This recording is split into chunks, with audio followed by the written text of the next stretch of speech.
जय श्री राम दोस्तों। मेरा नाम है दीपक और मैं स्वागत करता हूं आपका मेरे YouTube चैनल में देवभूमि हिमाचल से। दोस्तों, आज इस वीडियो में हम बात करेंगे कि कभी कभी एस्ट्रोलॉजिकल रेमेडीज आपके लिए काम कर जाती हैं और कभी कभी दुनिया का कोई उपाय आपके लिए काम नहीं करता। ऐसा क्यों होता है? और इस वीडियो में मैं आपको ये भी बताऊंगा कि कैसे आप अपनी कुंडली से चेक कर सकते हैं कि अभी जो आपके जीवन में तकलीफ या परेशानी चल रही है उसके लिए कोई उपाय करने से आपको फायदा मिलेगा या नहीं मिलेगा। आइए शुरू करते हैं।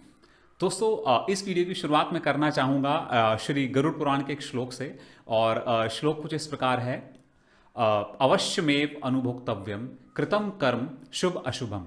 अर्थात आपको अपने किए हुए कर्मों का शुभ और अशुभ फल भोगना ही पड़ेगा।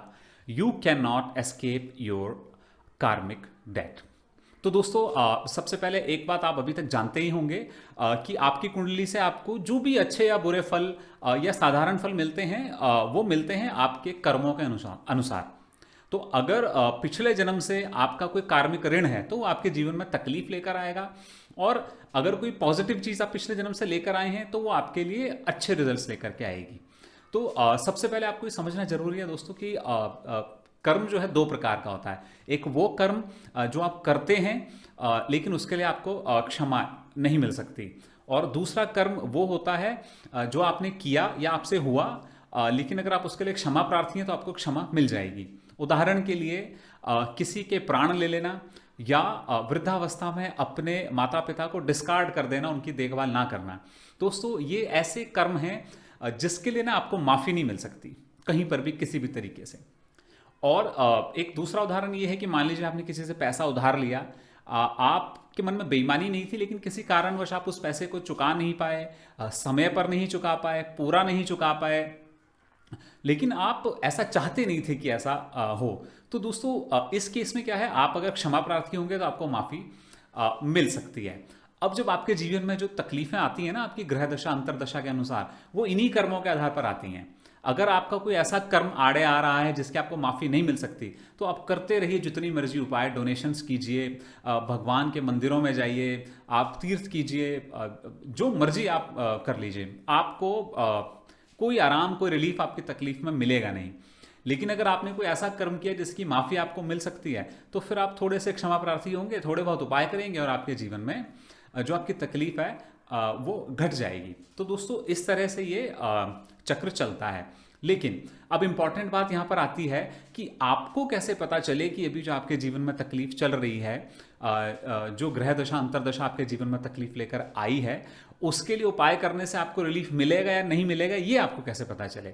ये बहुत लोगों की परेशानी होती है और बेचारे फिर इधर उधर घूमते रहते हैं लोगों के पास और सही जानकारी मिल नहीं पाती। दोस्तों, आइए मैं आपको बताता हूँ। सबसे पहले आप अपना चार्ट, हॉरोस्कोप या कुंडली उसको खोल लीजिए और देखिए कि आपकी किस ग्रह की दशा और अंतरदशा चल रही है।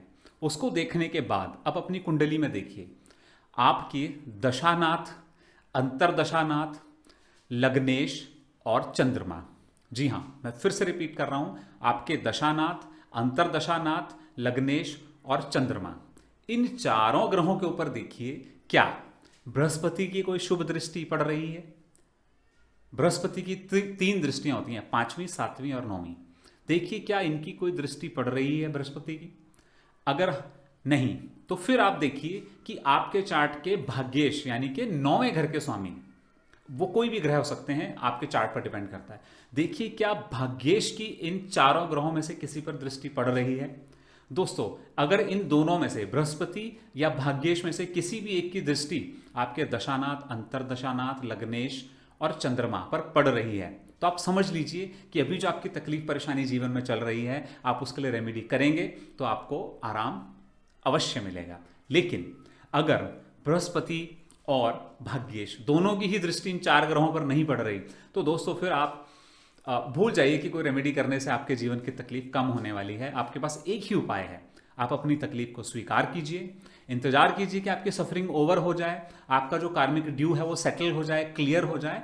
और हाँ, अवश्य अपनी भूल में सुधार करते हुए, उसका एहसास करते हुए परमात्मा से क्षमा प्रार्थी रहें और नित्य यह प्रार्थना करें कि प्रभु इस सफरिंग को जल्दी खत्म करें। मैं आपसे क्षमा चाहता हूं अगर मुझसे ऐसा कुछ हुआ था।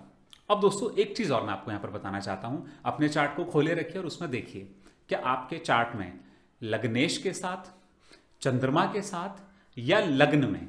देखिए, फिर से रिपीट करता हूं, लग्नेश के साथ, चंद्रमा के साथ या खुद लग्न में अगर बृहस्पति या आपकी कुंडली के भाग्येश बैठे हैं तो दोस्तों ये दर्शाता है कि आपके जो पिछले जन्म के कर्म थे वो क्लीन थे, साफ सुथरे थे, कोई बहुत बड़ा व्याभिचार, कोई गलत आचरण, कोई गलती आपने नहीं की है और ये जो आपका जीवन है ये ठीक ठाक चलेगा। इसमें आपको बहुत तकलीफें और परेशानियां नहीं आएंगी। आप रेमेडी करें तो भी अच्छा है, नहीं करें तो भी अच्छा है, लेकिन इतना जरूर ध्यान रखिएगा कि इस जीवन में आप कोई गलत काम करके अपना कार्मिक डेट इकट्ठा ना कर लें जो आपको आगे आने वाले भविष्य में या आपकी संतान को दुख दे। तो दोस्तों ये था मेरा साथ छोटा सा विश्लेषण एस्ट्रोलॉजिकल रेमेडीज को लेकर के। उम्मीद करता हूं आपको पसंद आया होगा। अगर आपको वीडियो अच्छा लगा तो चैनल को सब्सक्राइब करें, लाइक करें। अगर आपको कोई तकलीफ आ रही है, आप अपने चार्ट में नहीं देख पा रहे हैं, आपको नहीं समझ में आ रहा है कि आपको रेमेडी करनी चाहिए या नहीं, आपकी डिटेल्स मुझे कॉमेंट्स में डाल दीजिए। मैं कोशिश करूंगा कि मैं आप में से हर एक को रिप्लाई करूं। और दोस्तों बने रहिए इस चैनल पर। मैं फिर से आपके लिए एक ऐसा इंटरेस्टिंग कॉन्सेप्ट लेकर आऊँगा और कोशिश करूँगा कि बिल्कुल साधारण भाषा में आप सभी के लिए एस्ट्रोलॉजी के कॉन्सेप्ट्स को एक्सप्लेन करूँ ताकि आपकी कन्फ्यूजन दूर हो। ज्योतिष को लेकर लोगों के मन में जो डर है, जो भय है, वो दूर हो और लोग ज्योतिष से जुड़ें, इसे समझें और इसका सम्मान करें। तो दोस्तों मिलते हैं अगले वीडियो में, तब तक के लिए जय श्री राम।